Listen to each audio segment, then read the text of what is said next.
మన ప్రభువైన యేసుక్రీస్తు నామములో మీకు అందరికీ మరొకసారి వందనాలు సమర్పిస్తున్నాను.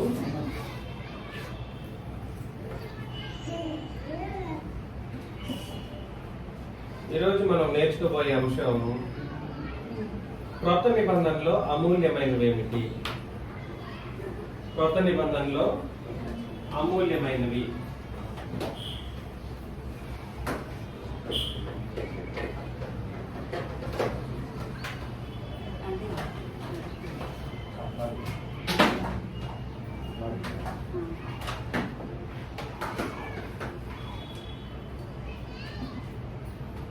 కాబట్టి క్రొత్త నిబంధనలో అమూల్యమైనవి, పాత నిబంధనలు అమూల్యమైనవి ఏమైనా ఉండొచ్చు. చాలా భౌతికపరమైనటువంటి విశేష అంశాలు మనం పరిశీలన చేస్తాం. అయితే క్రొత్త నిబంధన అలాంటివి కాదు.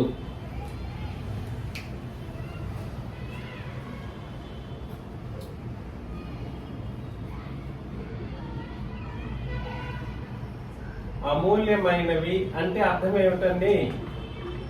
వెలకట్టలేదు. మూల్యం చెల్లించలేనంత విలువ కలిగినది.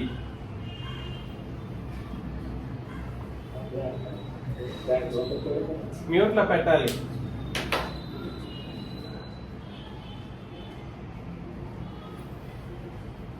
మూల్యం చెల్లించలేనంత విలువ కలిగింది ఏముంటది? ఏదైనా సరే మనం డబ్బులు పెడితే సులభంగా వచ్చేస్తా ఉంటది. డబ్బులు పెడితే రానిదంటూ ప్రపంచంలో, భూ ప్రపంచంలో ఏమీ లేదు. ఏదైనా సరే ఒకంత డబ్బు ఖర్చు పెట్టామనుకోండి, సులభంగాను సునాయాసంగాను కొనొచ్చు. సౌండ్ డిస్టర్బెన్స్ వస్తుంది.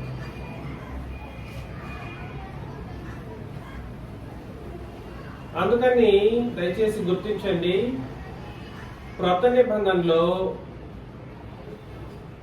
ఆత్మ సంబంధమైనవి డబ్బులు ఇస్తే కొనలేనంత విలువ కలిగింది. ఎంత డబ్బు ఇచ్చినా నువ్వు కొనలేవు. ఎంత డబ్బు ఖర్చు పెట్టాలనుకున్నా కూడా సరే, డబ్బుతో కొనలేనిది. డబ్బే కాదు, మీ ఆస్తి అంత కాదు, ఈ భూ ప్రపంచంలో ఎంతైతే ఆస్తులన్నీ చేర్చినా, ఈ భూ ప్రపంచంలో ఉన్న అందరి మనుషుల దగ్గర డబ్బులు ఎంత ఉన్నా, వాటినన్నింటినీ కూడా సరే మనం ఎంత డబ్బులు రెడీ చేసుకున్నా అంత డబ్బులు పెట్టినా కూడా కొనలేము. కాబట్టి అమూల్యమైనవి అంటే అది దాని అర్థం. ఎంత డబ్బులు పెట్టినా కొనలేని దాన్ని ఏమంటారంటే అమూల్యమైనవి అని అంటారన్నమాట. దయచేసి గుర్తించండి, పేతురు రాసిన మొదటి పత్రిక మొదటి అధ్యాయంలో, పేతురు రాసిన మొదటి పత్రిక మొదటి అధ్యాయం 19-20 వచనాలు మనం చదివినప్పుడు,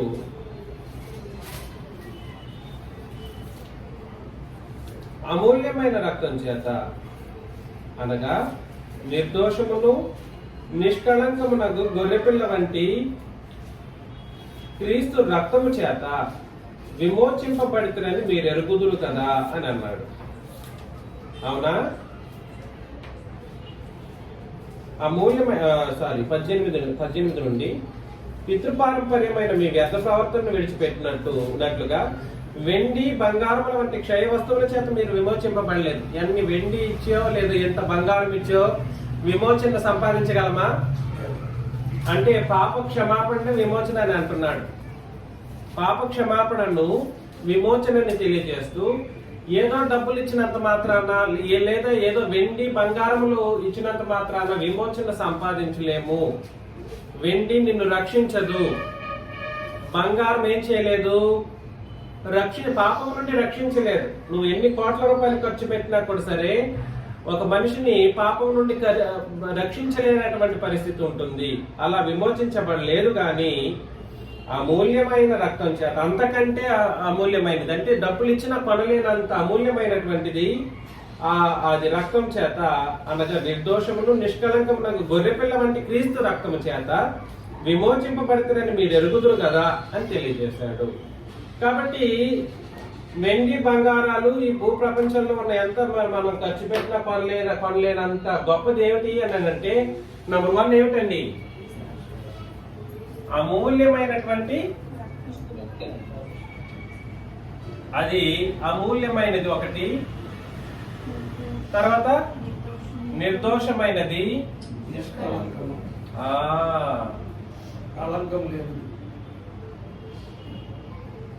నిష్కళంకమైన క్రీస్తు రక్తం.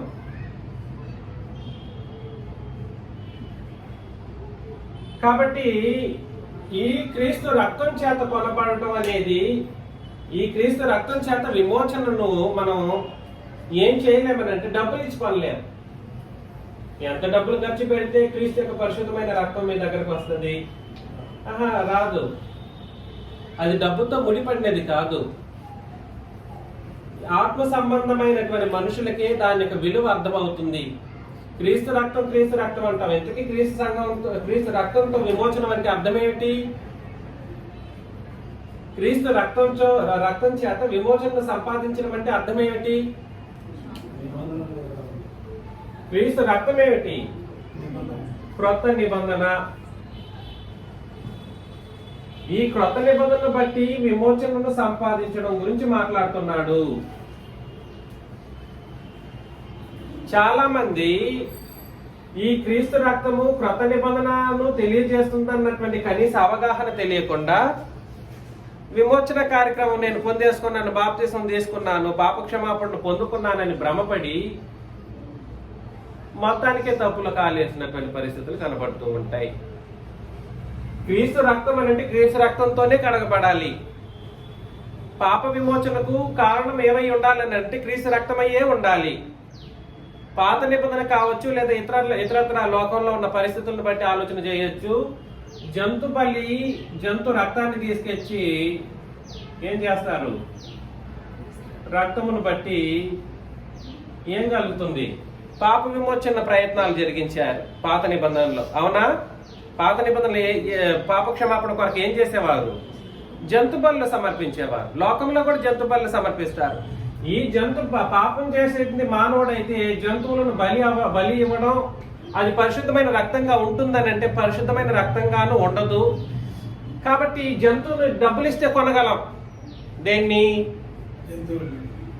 జంతువులను డబ్బులు ఇస్తే కొనగలం. ఎంత వెండి రోకలు వేసినాం అనుకోండి, లేదా ఎంత బంగారం అంటూ ఇచ్చేసామనుకోండి, ఏదో ఒక జంతువు వేస్తాడు, దాన్ని బలించేసి పాప క్షమాపణ పొందుకునే కార్యక్రమం లాంటిది కాదు క్రొత్త నిబంధన బాప్తిస్మం, విమోచనం. ఇది క్రీస్తు రక్తం అని చెప్పబడినటువంటి క్రొత్త నిబంధన ప్రకారం ఎవరైతే విమోచించబడతారో, బాప్తిస్మం తీసుకుంటారో వాళ్ళు మాత్రమే ఈ విమోచనను సాధించుకుంటారు. ఏ విమోచనను? తమలో ఎటువంటి పాపము లేని విమోచనను సంపాదించుకుంటారన్నమాట. కాబట్టి క్రీస్తు రక్తం ఎటువంటిది అని అంటే మానవ జాతి దగ్గర ఉన్న అంత డబ్బులు ఖర్చు పెట్టినా కూడా సరే కొనలేనంత విలువ కలిగినది, అమూల్యమైనది. పాయింట్ 1. కాబట్టి మనం అందరం దీని చేతనే విమోచించబడ్డామా? ఒకసారి పరిశీలన చేసుకోవాలి. మీ విమోచన, మీ బాప్తిస్మం, మీ పాప క్షమాపణ అనేది ఏ నిబంధనను బట్టి జరిగింది అన్నది సీరియస్ గా తీసుకుని ఆలోచన చేయవలసినటువంటి ఒక ముఖ్యమైనటువంటి విషయం. కొరింథీయులకు రాసిన మొదటి పత్రికలో 6, 19, 20 వచనాలను చదివినప్పుడు, కొరింథీయులకు రాసిన మొదటి పత్రిక 6వ అధ్యాయం 19, 20 వచనాలను చదివితే, నేను చదివేస్తాను, లేట్ అవుతుంది. మీ దేహము దేవుని వలన మీకు అనుగ్రహింపబడి మీలోనున్న పరిశుద్ధాత్మకు ఆలయమై ఉన్నదని మీరు ఎరుగరా? ఈ దేహము ఎవరికి ఆలయం? కరెక్ట్ గా చెప్పాలి. మీ దేహము దేవుని వలన మీకు అనుగ్రహింపబడి మీలో ఉన్న పరిశుద్ధాత్మకు ఆలయమై ఉన్నదని మీరు ఎరుగరా? ఇప్పుడు చెప్పండి. మీరు మీ సొత్తు కారు, మీరు మీ సొత్తు కారు, విలువ పెట్టి కొనబడిన వారు గనుక మీ దేహముతో దేవుని ఏం చేయాలి? మహిమపరచుడి అని అన్నాడు. కాబట్టి విలువ ఏమిటి? విలువ ఏమిటి? నీ విలువ ఏమిటి? ఇప్పుడు క్రొత్త నిబంధన బాప్తిస్మం పొందుకున్న వాళ్ళకి విలువ ఏమిటి? ఏం విలువ పెట్టి కొనబడ్డాం మనం? క్రీస్తు యొక్క రక్తము విలువ అన్నమాట. నీ నీ స్టేటస్ ఏమిటి, నీ బ్రతుకు ఏమిటి అని అంటే, నా బ్రతుకు ఎవడూ కొనలేనంత విలువ కలిగినది అంటే ఎవరు చెప్పుకోవాల్సిన ఒక మాట అది అని అంటే, ఎవరైతే నిజముగా క్రీస్తు రక్తం చేత కడుగుపడ్డారో, ఎవరైతే నిజముగా క్రొత్త నిబంధనల ప్రకారం బాప్తిస్మం తీసుకున్నారో వాళ్ళు చెప్పదగినటువంటి ఒక గొప్ప మాట, ఒక స్టేట్మెంట్ అది. ఏమిటది? మనం విలువ పెట్టి కొనబడ్డామంట. ఏంటి ఆ విలువ? ఏంటి నీ విలువ అని అంటే, క్రీస్తు రక్తము ఆ విలువ. అంతటి గొప్ప ఒక శ్రేష్టమైనటువంటి, ఎవడు కొనలేనంత గొప్ప స్టేటస్ ఎవరికేనంటే ఈ రక్తం చేత విమోచన సంపాదించుకున్నటువంటి జనాంగానికి. అర్థమవుతుంది కదండి? అందుకే కొరింథీయులకు రాసిన మొదటి పత్రికలో కూడా సరే 7వ అధ్యాయం 23వ వచనాన్ని మనం చదివినప్పుడు, కొరింథీయులకు రాసిన మొదటి పత్రిక 7వ అధ్యాయం 23, మీరు పేదలు అని భౌతికంగా డబ్బు లేని సంగతి గురించి మాట్లాడుకోవాల్సిన అవసరం లేదు, కానీ మీరు విలువ పెట్టి కొనబడిన వారు గనుక మనుషులకు దాసులు కాకుడి అని అన్నాడు అన్నమాట. ఎవరికి దాసులు కాకూడదు? మనుషులకు దాసులు కాకుడి అంటే అర్థం ఏమిటనంటే, మన యొక్క విలువ అనేది ఎవడూ కొనలేనంత అమూల్యమైనది. మానవ జాతి ఈ రోజు ఎవరైతే క్రొత్త నిబంధనల ప్రకారం బాప్తిస్మం తీసుకుని ఉంటున్నారో మనం ఎటువంటి వాళ్ళమంట? విలువ పెట్టి కొనబడ్డాం. ఏమిటి పెట్టబడిన విలువ ఏమిటి? క్రీస్తు రక్తము విలువగా పెట్టబడి కొనబడినటువంటి మనుషులు మనం ఏం చేయకూడదు అంటే, మనుషులకు ఏం చేయకూడదు? దాసులు కాకుడి అని అన్నాడు అనమాట. మనుషులకు దాసులు కాకుడి అని అంటే ఏ పనులు చేయొద్దు, ఎక్కడ వెళ్ళొద్దు అనే ఉద్దేశం కాదు, కానీ ఆత్మ సంబంధమైన విషయంలో మన విలువలు మనం ఏం చేయకూడదు? కోల్పోకూడదు. ఆత్మ సంబంధమైన విషయంలో మనకి విలువను మనం ఏం చేయకూడదు? కోల్పోకూడదు. ఒకసారి ఈ నిబంధనలోకి వచ్చేసిన తర్వాత, క్రొత్త నిబంధనకు వచ్చేసిన తర్వాత ఎవరికో ఒకరికి భయపడకూడదని దాని అర్థం. రేపొద్దున మా అక్కగారు వాళ్ళు బాప్తిస్మం తీసుకున్నారు అనుకోండి, చుట్టుపక్కల తిరుగుతూ ఉంటారు కొంతమంది మనుషులు. ఏం చేస్తారు? భయపెడతారు, లేదా ఇంకేదో ఒకటి చెబుతారు, ఇంకేదో పెళ్లి విషయాలు బయటకు తీసుకొచ్చారనుకోండి, ఇంకా భయపడిపోతారు.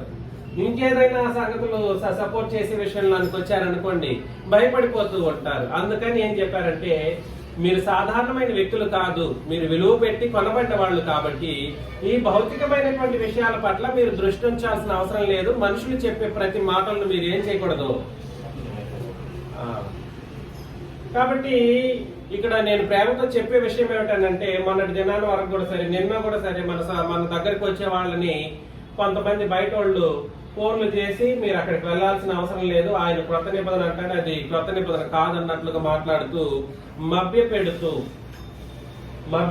ఏం చేస్తుంటారంటే, ఇక్కడికి రావాల్సిన అవసరం లేదు అన్నట్లుగా చెబుతుంటారు. కాబట్టి నేను చెప్పడం ప్రయత్నం చేస్తున్న విషయం ఏమిటంటే, నేను కాదు, దేవుడు చెప్తున్న విషయం ఏమిటనంటే, అమూల్యమైన రక్తం చేత కొనబడినటువంటి మన విలువ ఏమిటో మనం తెలుసుకోవాలి. ఇది సాధారణమైనటువంటిది కాదు. అది ఎవడు ఎంత డబ్బులు పెట్టినా కొనలేనంత విలువ కలిగినటువంటి మనుషులం మనం.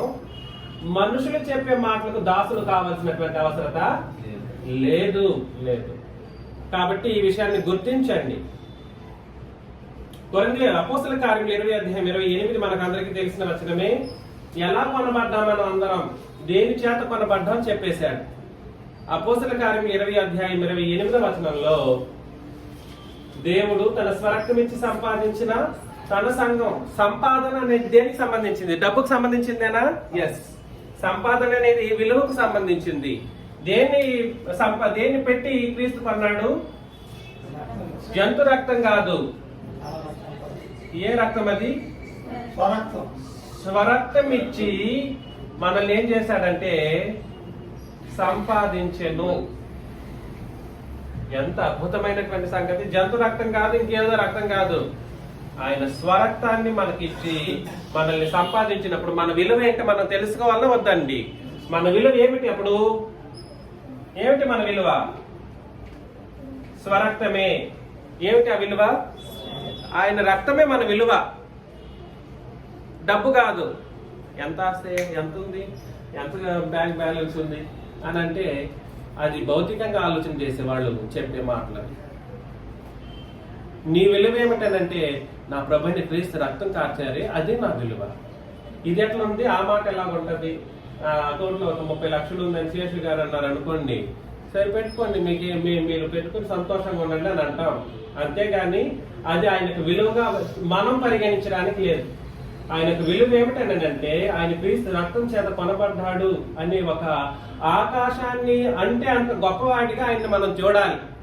ఇక్కడ క్రీస్తు సంఘంలో మన కొత్త నిబంధన ప్రకారం బాప్తిస్మం తీసుకున్న ప్రతి ఒక్కరిని అంత విలువిచ్చి మనం కార్యక్రమాలు చేయాలి. ఎంత విలువతో చూడాలి? ఆకాశాన్నంత ఎత్తులో ఆయన ఆ వ్యక్తి ఉన్నారన్నట్లుగా మనం చూడాలన్నమాట ప్రతి ఒక్కరిని. ఇందులో ఏ ఒక్కరు ఒకరికి తక్కువ కాదు, ఏ ఒక్కరు మరొకరికి ఎక్కువ కాదు. ఈ విషయాన్ని గుర్తు పెట్టుకోవాలి. మనమందరం కూడా సరే క్రీస్తు యేసు యొక్క పరిశుద్ధమైనటువంటి రక్తం చేత కొనబడేటువంటి వాళ్ళమైతే మన విలువలు అనేవి లెక్కించలేనంత గొప్పది. కాబట్టి మొట్టమొదటిది ఏమిటనంటే, మూల్యం చెల్లించినంత విలువ కలిగింది ఏమిటి అని అంటే క్రీస్తు యొక్క పరిశుద్ధమైనటువంటి రక్తం అన్నమాట.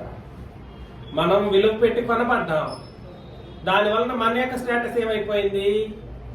ఆ రక్తం చేత కొనబడినందుకు ఆ రక్తం విలువ కలిగినది, అది అమూల్యమైనది. ఆ రక్తం చేత కొనబడినందుకు మనం కూడా సరే విలువ పెట్టి కొనబడ్డాం. కాబట్టి మన యొక్క పరిస్థితులు ఎలా తయారైంది అని అంటే, ఆయన రక్తం ఎంత అమూల్యమైందో మనం కూడా అంత అమూల్యమైనటువంటి పరిస్థితుల్లోకి మన స్టేటస్ అమాంతం పెరిగిపోయింది. ఎంతవరకు పెరిగిపోయింది అంటే పరలోకం వరకు పెరిగిపోయింది అన్నమాట మన స్టేటస్. సో ఇది మనం మనసులో గుర్తు పెట్టుకోవాల్సినటువంటి అత్యంత ముఖ్యమైనది. రెండవ ముఖ్యమైన విషయం ఏమిటనంటే, ఎఫెసీ పత్రిక 3వ అధ్యాయం 8 నుండి 12 వచనాలను చదివినప్పుడు, ఎఫెసీ పత్రిక 3వ అధ్యాయం 8 నుండి 12 వచనాలు, దేవుడు మన ప్రభువైన క్రీస్తు యేసునందు చేసిన నిత్య సంకల్పం చొప్పున పరలోకంలో ప్రధానులకును అధికారులకును సంఘము ద్వారా తన యొక్క నానా విధమైన జ్ఞానం ఇప్పుడు తెలియబడవాలని ఉద్దేశించి శోధింపశక్యము కాని క్రీస్తు ఐశ్వర్యమును అన్యజనుల్లో ప్రకటించుటకును అని అన్నాడు అనమాట. ఏంటిదంట అది? శోధింపశక్యం కాని క్రీస్తు ఐశ్వర్యము.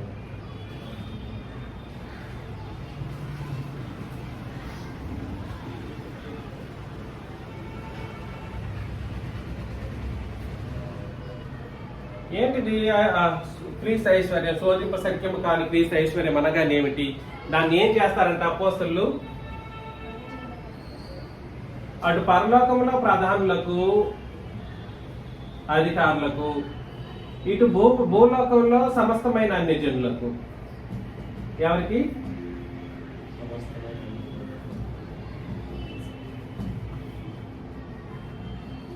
ఎవరు ప్రకటిస్తారు? అపోస్తలులు ప్రకటించడానికి ఏర్పాటు చేయబడ్డారు. ఇది ఏమిటనంటే ఏమిటది? సువార్త. అన్ని జనులకు ప్రకటించేది ఏమిటి? కాబట్టి శోధింప సఖ్యము కాని క్రీస్తు ఐశ్వర్యం అనగానేమిటి? సువార్తను ఇది దేని ద్వారా ప్రకటించాలి? సంఘము ద్వారా. దేని ద్వారా? సంఘము ద్వారా ప్రకటించాలి. దయచేసి గుర్తించండి, సంఘం ద్వారా మాత్రమే, సంఘంలో చేర్చబడిన వాళ్ళు మాత్రమే సువార్త అనేది ప్రకటించడానికి యోగ్యులు. సంఘంలో చేర్చబడిన తర్వాత మీరు చేసే ప్రతి కార్యక్రమం లెక్కలోకి వస్తూ ఉంటాయి. ఆ లెక్కలోకి వచ్చినప్పుడు ఏం జరుగుతుందో తెలుసా? మీకు రావాల్సినటువంటి దీవెనలు, రావాల్సినటువంటి ఆత్మ సంబంధమైన ఆశీర్వాదాలన్నీ మీకు కలుగుతూ ఉంటాయి. ఇది ఎవరి ద్వారా జరగాలి? కార్యక్రమము సంఘం ద్వారా జరగాలి. సంఘంలో ఉండి కార్యక్రమాలు అనేది చేయాలి. సో ఇది ఎవరికి ముందు అప్పగించబడింది అంటే అపోస్తలులకి అప్పగించబడింది. ఈ ఎవరికి ప్రకటించాలి ఇంతకీ అని అంటే, అది పరలోకంలో ప్రధానుల అధికారులకైనా అదే సువార్త, భూలోకంలో సమస్తమైన అన్ని జనులకైనా అదే సువార్త. గుర్తుపెట్టుకోండి, చాలా చాలా చాలా ఇంపార్టెంట్ విషయం. ఆ సువార్తని ఏమన్నాడంటే క్రీస్తు యొక్క ఐశ్వర్యము అని అన్నాడు. క్రీస్తు యొక్క ఐశ్వర్యం శోధించడానికి కూడా మన మనసుకి అందదంట. ఎంత ఐశ్వర్యం అయ్యా అంది క్రీస్తు ఐశ్వర్యం అంటే మనం కనుక్కోగలం ఆయన ఐశ్వర్యాన్ని. నువ్వెంత శోధించినా అంత గొప్ప ఐశ్వర్యవంతుడైనటువంటి క్రీస్తు యేసు యొక్క సువార్త ఏదైతే ఉందో దీన్ని చులకనగా భావించే పరిస్థితులు ఉండకూడదు ఎప్పటికీ కూడా సరే మనుషులకి. దీన్ని చులకన సువార్త ప్రకటన అంటే చులకనగా ఆలోచన చేస్తూ ఉంటారు మనోళ్ళు కొంతమంది. చులకన కాదు, అది క్రీస్తు యొక్క ఐశ్వర్యాన్ని లోకంలో తెలియజేసేటువంటి ఒక అద్భుతమైనటువంటి కార్యక్రమం. అది చులకనగా గుర్తించవలసినటువంటి పరిస్థితి కాదు, అది క్రీస్తు ఐశ్వర్యం ఎంత గొప్పదో తెలియజేసేటువంటి ఒక పరిస్థితి. ఆయన ఐశ్వర్యం ఎంత అంట, శోధింప సఖ్యం కానిది. ఇంత అని చెప్పలేము. ఈ భూమి అంతా అని చెప్పగలమా? చెప్పలేము. ఆకాశం అంతా అని చెప్పగలమా? చెప్పలేము. ఆకాశం నుండి పరలోకం అంతా అని చెప్పగలమా? అది అలాగే చెప్పలేము అనమాట. There is no limit for the richness of Christ అనమాట. అంటే క్రీస్తు యొక్క ఐశ్వర్యాన్ని గుర్తించటానికి, అది శోధించడానికి కూడా సఖ్యం కానంత గొప్పది. కాబట్టి ఆ విషయాన్ని తెలియజేయడం అనేది దేని ద్వారా తెలియజేస్తారు? సువార్త ద్వారా తెలియజేస్తారు. కాబట్టి రెండవది ఏమిటి పాయింట్? మొదటిది ఏమిటి? అమూల్యమైన క్రీస్తు యొక్క రక్తము అమూల్యమైనది, చాలా గొప్పది, అది విలువ కలిగినది. అదే విధంగా ఆయన రక్తం ఎంత గొప్పదో ఆయన ఐశ్వర్యం అని చెప్పబడినటువంటి సువార్త కూడా సరే అంతే విలువ కలిగినది. అంతే విలువ కలిగినది, చాలా అది శోధింప సఖ్యము కానిది, అంత గొప్పది, అంత రిచ్నెస్ కలిగినది అని తెలియజేయడం జరిగింది. పేతురు రాసిన మొదటి పత్రిక 1వ అధ్యాయం 7వ వచనాన్ని చదివినప్పుడు, పేతురు రాసిన మొదటి పత్రిక 1వ అధ్యాయం 7వ వచనం, నశించిపోవు సువర్ణము అగ్ని పరీక్ష వల్ల శుద్ధపరచబడుచున్నది కదా, దానికంటే అమూల్యమైన మీ విశ్వాసము ఈ శోధనల చేత పరీక్షకు నిలిచినదై యేసుక్రీస్తు ప్రత్యక్షమైనప్పుడు మీకు మెప్పును మహిమయు ఘనతయు కలుగుటకు కారణమగును అని అన్నాడు అనమాట. నశించిపోవస్తున్న సువర్ణం విలువ కలిగిందా కాదా? సువర్ణం అంటే ఏమిటి? బంగారం. బంగారం ఈ రోజు ఉన్నది రేపు కనపడదు. అది ఏమైపోతుంది? నశించిపోతుంది. బంగారం ఎంత రెడీ చేసుకున్నా కూడా సరే బంగారం కంటే విలువ కలిగింది ఏమిటంట? అది నశించిపోవచ్చున్న సువర్ణమే అగ్ని పరీక్ష వల్ల శుద్ధపరచబడుచున్నది కదా, దానికంటే అమూల్యమైన మీ విశ్వాసము అని అన్నాడు అనమాట. కాబట్టి బంగారం కంటే కాదు, మేలిం బంగారం కంటే కూడా కాదు, అసలు మానవ జాతి క్రీస్తు యేసు యొక్క క్రొత్త నిబంధన సువార్తను వినడం ద్వారా కలిగే క్రొత్త నిబంధన విశ్వాసం ఏదైతే ఉందో, క్రొత్త నిబంధన విశ్వాసం ఏదైతే ఉందో అది మహామూల్యమైనది. ఈ ఐశ్వర్యం అంతా ఎంత ఐశ్వర్యం కలిగి ఉంటుందో సువార్త, ఆ సువార్త ఐశ్వర్యాన్ని వినడం ద్వారా కలిగే విశ్వాసం నమ్మి బాప్తిస్మానికి ముందుకు వచ్చారనుకోండి, మన వాళ్ళు కూడా అంతే స్టేజ్కి వెళ్ళిపోతారనమాట. అంతటి విశ్వాసంలోకి వచ్చిన వాళ్ళు అవుతారు. అది ఆ విశ్వాసం అనేది ఎంత అని అంటే ఎంత చెప్పగలం? దెర్ ఇస్ నో లిమిట్ అనమాట. అది కూడా ఎంత విశ్వాసం అని అంటే నిజంగా అట్లాంటి పరిస్థితులు రావాలి. కానీ కొన్ని సందర్భాల్లో శోధనలు జరిగాయి అనుకోండి, అపవాది చేత శోధించేవాడెవడు? తండ్రి శోధించుడు. తండ్రి ఏం చేయడు, దేవుడు ఏం చేయడు, మనల్ని శోధించుడు, పరీక్ష పెడతాడు. ఏం చేస్తాడు? మీ విశ్వాసానికి పరీక్ష దేవుడు పెడితే శోధించేవాడెవడు? అపవాది. వెళ్ళొద్దు అంటాడు అనమాట. నువ్వు వెళ్లాల్సిన అవసరం లేదు అని అంటాడు. ఈ అపవాది కుమారులు కూడా వెనకాల ఉండే వాళ్ళు ఏం చేస్తారంటే అక్కడికి వెళ్ళొద్దు అంటారన్నమాట. పరిస్థితి అది. అపవాది ఏం చేస్తూ ఉంటాడంటే శోధిస్తూ ఉంటాడు. తండ్రి దేవుడు ఏం చేస్తాడు? పరీక్షిస్తాడు. పరీక్షకు శోధనకు తేడా తెలియాలి. శోధనలో చాలా దుఃఖకరమైనటువంటి పరిస్థితులు కలుగుతూ ఉంటాయి. శోధన వచ్చిందనుకోండి, చాలా బాధకరమైనటువంటి పరిస్థితులు వస్తూ ఉంటాయి. నెమ్మది ఉండదు, బాధ వేదనలు కలుగుతూ ఉంటాయి. అది అపవాది కలిగిస్తూ ఉంటాడు. అప్పుడు మన యొక్క విశ్వాసం స్థిరంగా పెట్టుకున్నాం అనుకోండి, ఆ విశ్వాసాన్ని ఏమన్నాడంటే అమూల్యమైనటువంటి విశ్వాసం అని అన్నాడు. ఎప్పుడు విశ్వాసం స్థిరంగా ఉంటే అది అమూల్యంగా పిలువబడుతుంది? శోధనలకు నిలిచి గెలిచినప్పుడు. ఎలాగా? శోధనలకు నిలిచి గెలిచినప్పుడు మన విశ్వాసాన్ని కోల్పోకుండా మనం స్థిరంగాను గట్టిగాను నిలబడినప్పుడు మన విశ్వాసం నిజంగా ఒక సర్టిఫికేట్ అన్నమాట. అబ్బా, నీ విశ్వాసం అమూల్యమైన విశ్వాసం అనే ఒక సర్టిఫికేషన్ ని మన దేవుడు మనకు అనుగ్రహిస్తాడు. దయచేసి ఈ విషయాన్ని గుర్తించండి. ఆ సర్టిఫికేషన్ ఎప్పుడు వస్తుందో చెప్పేశాడు. ఎప్పుడు వస్తుంది? యేసుక్రీస్తు ప్రత్యక్షమైనప్పుడు మీకు మెప్పును మహిమయు ఘనతయు కలుగుటకు కారణమగును. ఆయన వచ్చినప్పుడు మనకు కనబడుతుంది. అప్పటి వరకు శోధనలు తప్పవు. అపవాది ఒక పక్క, మనమే మన యొక్క పరిస్థితులను బట్టి మనకు మనమే దుఃఖకరమైన పరిస్థితిని ఏర్పాటు చేసుకోవడం మరొక పక్క, మనకి విశ్వాసాన్ని పరీక్షించడం కోసం దేవుడు మరో పక్క. మనం బాధపడే పరిస్థితులు వచ్చినప్పుడు మనం ఎలా ఉండాలనంటే విశ్వాసాన్ని కాపాడుకుంటూ తొలగించకుండా ఎవరి చేత మూవ్ అవుట్ అవ్వకుండా మనం ఉంటే ఏం చేయబడతామండి? ఏం చేయబడతాం? ఆయన ప్రత్యక్షం అవుతారు చూడండి. క్రీస్తు యేసు రాకడప్పుడు, రెండవ రాకడప్పుడు ఆయన ప్రత్యక్షనప్పుడు మెప్పు భుజం తడతాడు అన్నమాట. మెచ్చుకుంటాడు యేసుక్రీస్తు. మెచ్చుకొని రాపోదాం, మహిమలోకి తీసుకెళ్లిపోతాడు. మహిమ ఘనత కలుగుటకు కారణమవుతుంది. ఏది అనంటే మన విశ్వాసాన్ని మనం అమూల్యంగా ఉంచుకున్నప్పుడు, శోధనలో నిలిచినప్పుడు, ఎన్నో బాధలు, డబ్బులు లేకపోవడమే కాదు, అనేక ఇతరత్ర అనారోగ్య స్థితులు కూడా సరే అపవాది వలన కలిగేదే. అర్థం చేసుకోండి. ఇలాంటివి కలిగినప్పుడు మన యొక్క విశ్వాసాన్ని మాత్రం మనం ఏం చేయకూడదనంటే కోల్పోకుండా నిలబడాలి. స్థిరంగాను సరిగ్గాను నిలబడాలి, దృఢంగా ఉండాలి. అప్పుడు మన విశ్వాసం ఏమని పిలువబడుతుంది? అమూల్యమైనటువంటి విశ్వాసంగా పిలువబడుతుంది. అలాగే ఎప్పుడు సుఖంగానే సంతోషాన్ని కోరుకుంటూ ఏ బాధలు కష్టాలు లేకుండానే ఉన్నింది అనుకోండి, అది అమూల్యమైన విశ్వాసము కాదు. కాబట్టి ఈ విషయం గుర్తుపెట్టుకోండి. సంఘంలోకి వచ్చేసిన తర్వాత నాకు అంతా సుఖంగానే సంతోషంగానే ఉండాలన్నటువంటి ఉద్దేశంతో వస్తే మాత్రం రేపొద్దున మీరు స్థిరంగా విశ్వాసంలో నిలబడలేరు. అపవాది మన మీద దాడులు చేస్తా ఉంటాడు. అపవాది కుమారులు వెనకాల ఉన్నోళ్ళు లాగుతూ ఉంటారు.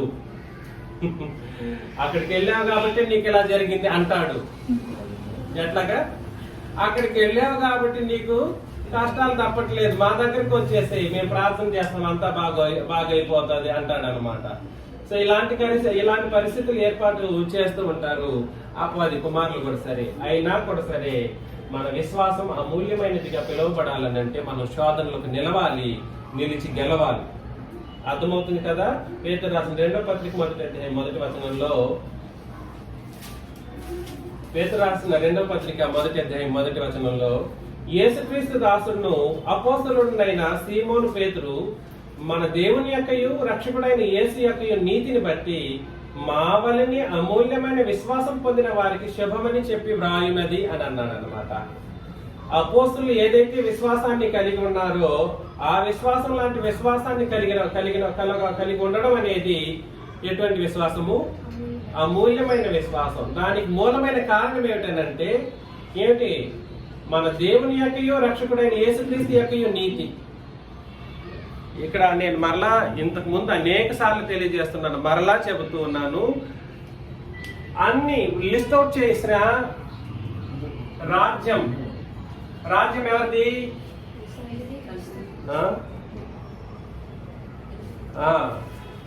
ఎవరిది రాజ్యము? తండ్రిది.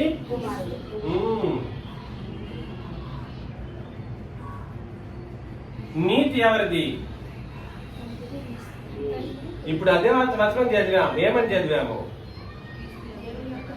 మన దేవుని యొక్కయు రక్షకుడైన యేసుక్రీస్తు యొక్కయు నీతి. ఈ వ్యత్యాసం మనుషులు దేవుని నీతి ఇదే దేవుని నీతి. ఏంటి దేవుని నీతి అని అంటే తెలియదా నీకు? ఎలా దేవుని నీతి వచ్చింది భూమి మీదకి? క్రీస్తు యొక్క రక్తం వలన దేవుని నీతి భూమి మీదకి వచ్చింది. కాబట్టి క్రీస్తు నీతి వేరు, దేవుని నీతి వేరు కాదు.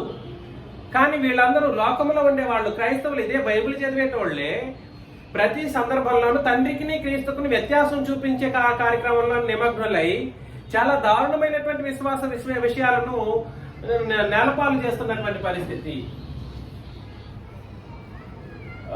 దారుణమైనటువంటి విధానంలో కార్యక్రమాలు జరిగిస్తూ ఉన్నారు. తండ్రి క్రీస్తుది రాజ్యం ఒకటే, తండ్రిది నీతి, క్రీస్తుది ఒకటే నీతి, కృప ఇరువురిది. విశ్వాసము ఎవరి మీద ఉంచాలి?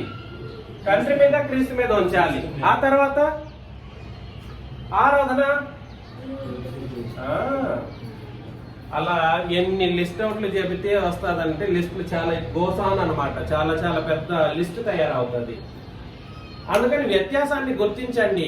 పాత నిబంధనలో తండ్రి అయిన దేవుని యందు మాత్రమే మనుషులు ఏం చేసేవాళ్ళంటే ఆయన ధర్మశాస్త్రమును బట్టి నీతిని కలిగిన వాళ్ళగా ఉండడానికి, నీతి కలిగిన వాళ్ళగా వాళ్ళు ఎంచబడి ఉంటారనమాట. ఆ నీతి క్రీస్తు యొక్క నీతికి వేరుగా ఉంది అని అంటాడు. ఆ నీతి క్రీస్తు నీతికి ఏమై ఉంది? ఆ నీతి తండ్రి ధర్మశాస్త్రంలో ఇచ్చిన నీతిని బట్టి అయితే ఆ నీతి తండ్రిది కూడా కాదు. వాస్తవానికి ధర్మశాస్త్ర నీతి అది. పాత నిబంధనలో ఉన్న నీతి ఎవరిది? ధర్మశాస్త్రానికి. అది దేవుని నీతి కాదు. అప్పటికి వాళ్ళకి దేవుని నీతి అని ఒకవేళ చెప్పబడినప్పటికీ కూడా సరే, వాస్తవికంగా క్రొత్త నిబంధన మనం చదివితే అది దేవుని నీతి కాదు, ధర్మశాస్త్ర నీతి అని అంటాడు. దేవుని నీతి ఎప్పుడు వచ్చింది అని అంటాడనంటే రోమిలికి రాసిన పత్రిక 3వ అధ్యాయము 24 నుండి చదివితే, చదవాల్సిన అవసరం లేదు, మనం అనేకసార్లు చదివేశాం. 3వ అధ్యాయం 24 నుండి చదివితే క్రీస్తు తన అమూల్యమైన రక్తాన్ని చిందించినప్పటి నుండి ఆ రక్తమునందు విమోచన ద్వారా మనకేం కలుగుతుందంట? నీతి కలుగును అని అన్నాడు. దేవుని నీతి మనకు కలుగుతుందంట. అంటే అర్థం ఏమిటంటే నీతి తండ్రిది వేరు, క్రీస్తుది వేరు కాదు. ఈ నీతిని బట్టి ఎవరైతే ఈ నీతిని పొందుకోవడం కొరకు ఎవరైతే విశ్వాసాన్ని కలిగి ఉంటారో ఆ నీతిని ఏమంటారంటే, ఏం నీతి అంటారు? అమూల్యమైనటువంటి నీతి. ఆ నీతినే ఎవరు కలిగి ఉన్నారు? అపోస్తులు కలిగి ఉన్నారు. వాళ్ళతో సమానమైనటువంటి నీతి అన్నారు. మరొకసారి 2వ పేతురు పత్రిక 1వ వచనాన్ని నేను చదువుతున్నాను.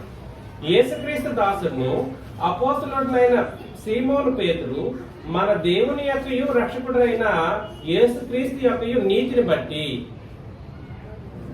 మా వలనే అమూల్యమైన విశ్వాసం పొందిన వారికి శుభమని చెప్పి వ్రాయినది. ఎవరైనా చెప్పారా ఇప్పటికైనా?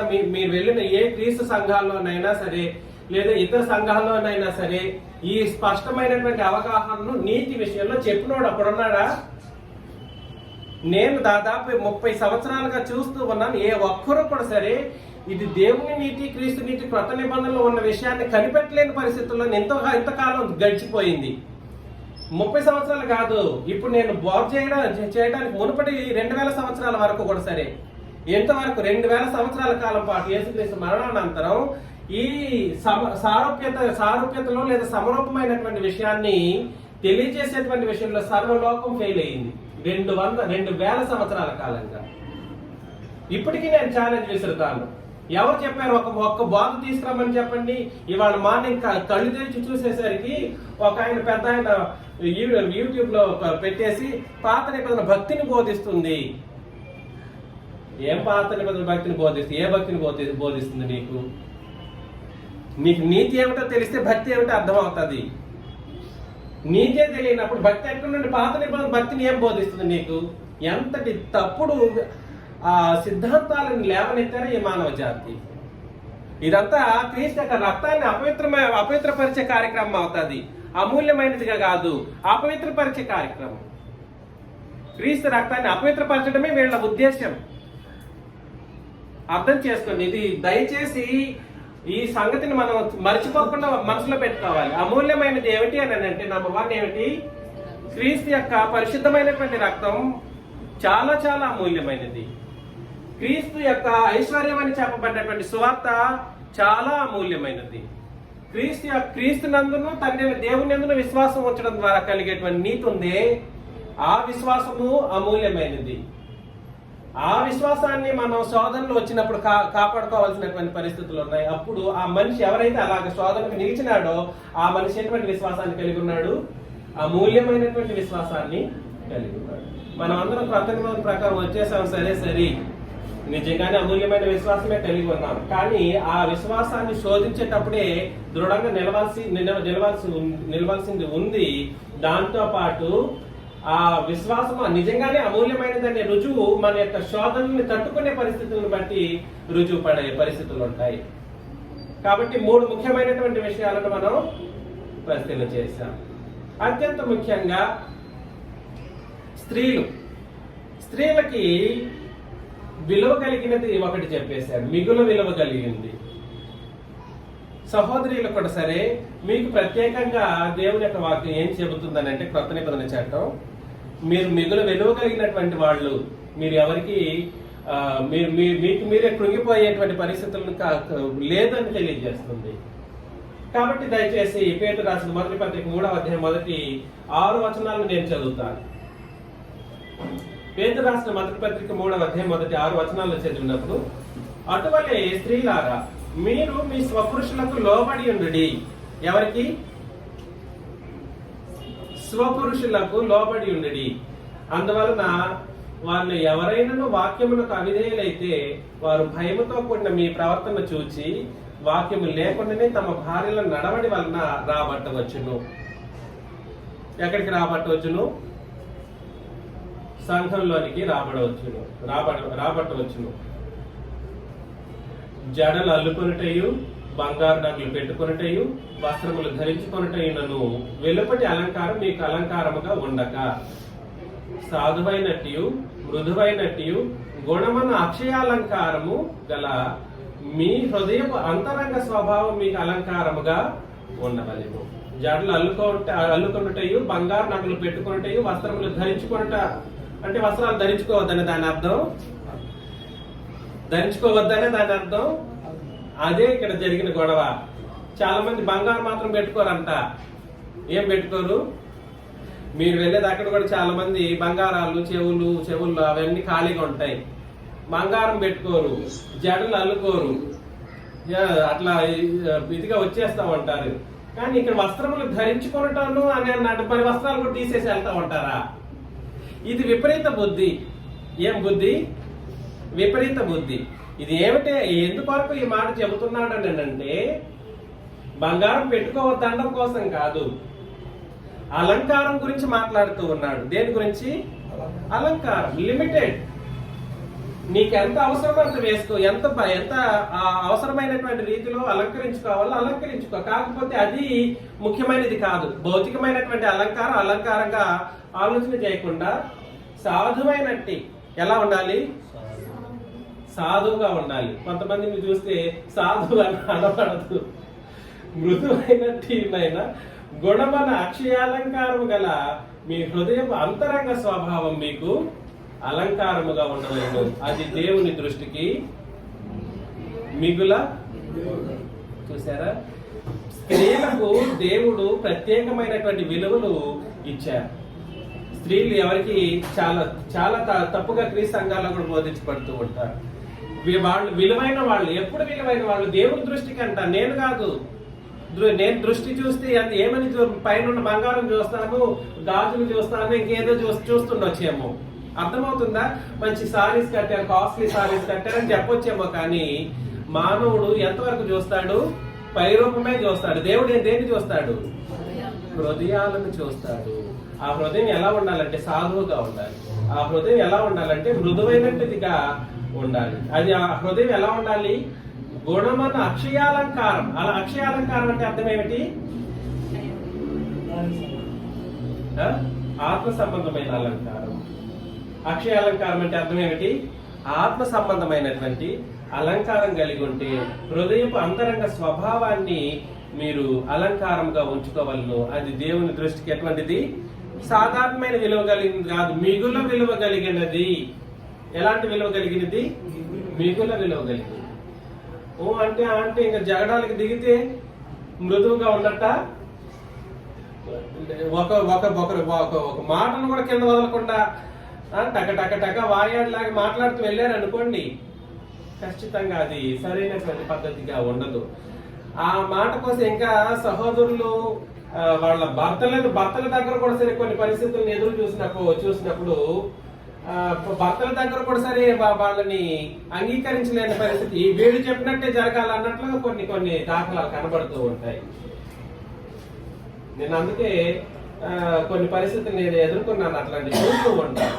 సరే, ఏదేమైనప్పటికీ సహోదరులకు ప్రత్యేకంగా దేవుని దృష్టికి సహోదరులు చాలా విలువ కలిగినటువంటి వాళ్ళకి ఎంచబడతారన్నమాట. సహోదరులు విలువ కలిగిన వాళ్ళగా, అది కూడా సాధారణమైన విలువ కాదు, మిగులు అంటే చాలా చాలా విలువ కలిగిన వాళ్ళు ఎప్పుడు చూడబడతారు అని అంటే ఈ అక్షయాలంకారాన్ని వాళ్ళు ధరించుకున్నప్పుడు చాలా మిగులు కలిగిన వాళ్ళగా ఎంచబడతారు. మనకు చాలా లేట్ అవుతుంది. పేతురు రాసిన మొదటి పత్రిక 2వ అధ్యాయం 4వ పాయింట్ అదండి. అక్షయాలంకారం స్త్రీలకు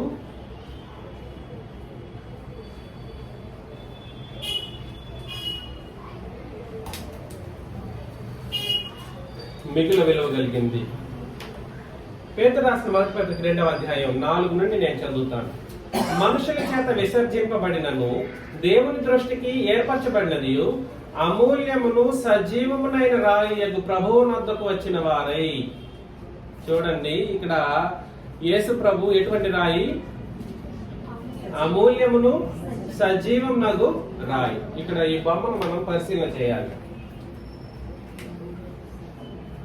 ఈ రాయి అమూల్యమైనది, సజీవం కలిగినది. యేసుక్రీస్తు ద్వారా దేవునికి అనుకూలములకు ఆత్మ సంబంధమైన బలులను నడిపించుటకు పరిశుద్ధ యాజకులుగా ఉండినట్లు మీరును సజీవమైన రాళ్ల వలె ఉండి, మనం కూడా ఎటువంటి రాళ్లుగా ఉండాలి? సజీవమైన రాళ్ళు ఉండి ఆత్మ సంబంధమైన మందిరముగా. ఈయన దగ్గరికి వచ్చి ప్రతి ఒక్కరు కూడా సరే ఏమిగా ఉంటారంటే సజీవమైన రాళ్ళగా మారిపోతారు. ఈయన యేసుక్రీస్తు అమూల్యమైన రాయి అయితే ఈ రాయి దగ్గరికి ఇంకో సజీవమైన రాయి తగులుకుంటే ఏమవుతుంది? ఎటువంటి రాయిగా ఉంటది? ఈ రాళ్ళన్నీ కూడా ఎలా అయిపోతాయి? అమూల్యమైనటువంటి రాయిగా. ఈయన అమూల్యమైన వాడైతే ఈ రాళ్ళన్నీ కూడా ఏమైపోతాయి? అమూల్యమైనటువంటి రాళ్ళుగా మారిపోతాయి.